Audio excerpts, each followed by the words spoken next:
les dresseurs, c'est Alexandre, j'espère que vous allez bien les gars. Dans cette vidéo on va parler ensemble de l'épisode 8 de l'animé Pokémon 8G. Alors c'est vrai que la semaine dernière il n'y avait pas d'épisode, du coup il a fallu attendre 2 semaines pour avoir celui-là. C'était pas du tout le meilleur épisode depuis le lancement de la nouvelle série, c'était pas du tout un épisode intéressant qu'on pourrait en tout cas résumer assez rapidement. Tu pourrais juste te dire qu'en fait t'avais un petit plouf qui voulait se taper sa dresseuse à Frimapi, qui finalement s'est fait voler sa meuf par un cradopo dégueulasse qui fait tout mieux que lui et du coup il a fugué. Super. Alors franchement les amis, on se fout de sa gueule à ce pauvre petit plouf, mais qu'est-ce que tu veux lui dire? Le mec il a tapé une crise de jalousie pour un câlin gros. Un câlin. Il s'est quand même tapé Frimapi Cassino jusqu'à Carmin-sur-Mer à Kanto. Il est déter le mec. Ah mais c'est comme si on te disait que finalement ton crush sortait avec ton meilleur pote et que du coup tu tapais du coup un trajet de la France jusqu'au Mexique. Sois pas con. On avait donc Sacha et Go qui étaient tranquillement posés à Carmin-sur-Mer, qui capturaient des petits Pokémon eau. Donc t'as Go qui capture un petit tentacule qui restera inutile à mon avis dans le laboratoire de Sakuragi. Il voit débarquer à toute vitesse un petit plouf anorexique qui du coup forcément entre Sinnoh et Kanto n'a pas eu le temps de bouffer même pas une miette de pain. Ils l'ont donc récupéré, ils l'ont nourri, tout ce que tu veux. Finalement il a repris un petit peu du poil de la bête, il était totalement à fond et commençait à s'entraîner même dans les bassins des lavabos. Le professeur Sakuragi, ses assistants ont donc tapé sur Wikipédia pokémonperdu.com pour retrouver du coup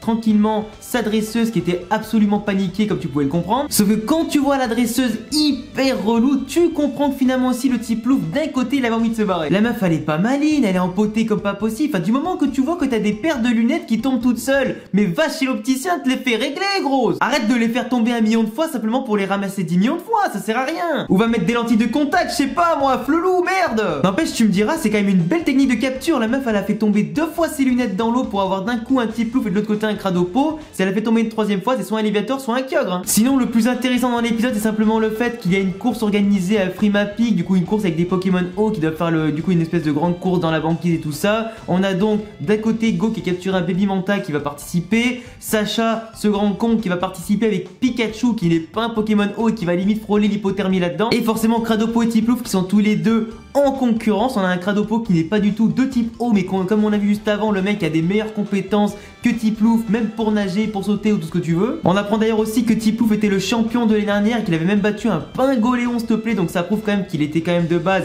assez compétent, qu'il est quand même assez bon pour battre ses évolutions futures. La course démarre tranquillement, tout le monde était dans les starting blocks, tout se passe bien jusqu'à ce que bien sûr la Team Rocket qui nous avait absolument pas manqué débarque à Frimapi, veut capturer un petit peu tous les Pokémon, commence à foutre son petit merdier, il commence du coup à appeler du coup aussi avec d'équipement la fameuse machine des Pokémon assez puissant fournie par Giovanni. Ils invoquent tous les deux du coup un Macogneur et je crois que c'était un Polagriffe si je dis pas de bêtises, pour simplement du coup mettre un petit peu la raclée au Poké-groupe de Sacha et de Go. Finalement comme vous le savez tous ça se règle assez facilement, en plus Flambino devient de plus en plus fort, Pikachu aussi est quand même assez facile contre eux, ça se règle en 2 temps 3 mouvements. Par contre t'avais les deux gros juifs, la Tiplouf et Cradopo qui s'intéressaient qu'à une seule chose, remporter leur course. Du coup eux, pendant qu'il y avait le bordel, ils continuaient à tracer le route pour remporter la victoire, pour impressionner leur dresseuse. L'autre elle était limite en train de tomber dans l'eau du coup du haut du bateau, donc forcément elle s'en battait un petit peu à rien de la course, elle voulait simplement être sauvée. En plus pas de bol, cette empotée fait quoi? Elle fait tomber ses lunettes dans l'eau, comme par hasard aussi parce que c'était écrit à l'avance. Les deux se retournent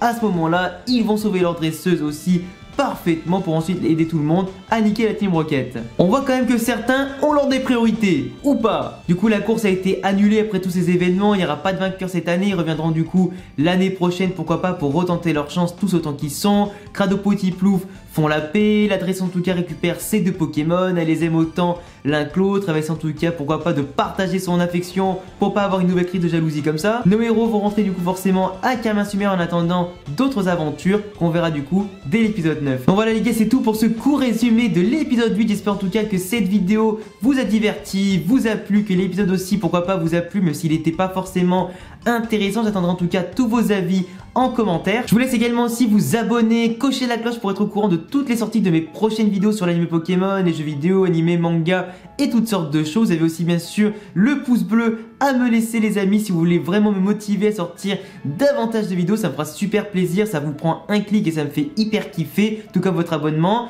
Vous avez aussi sur mon Instagram les amis un concours pour gagner un DLC de Pokémon épée et bouclier. Le tirage au sort a lieu du coup le 1er février, du coup foncez sur Insta, me follow, participez sur la bonne publication. Je vous laisse en tout cas avec tout ça et à bientôt les amis pour de prochaines vidéos. Ciao.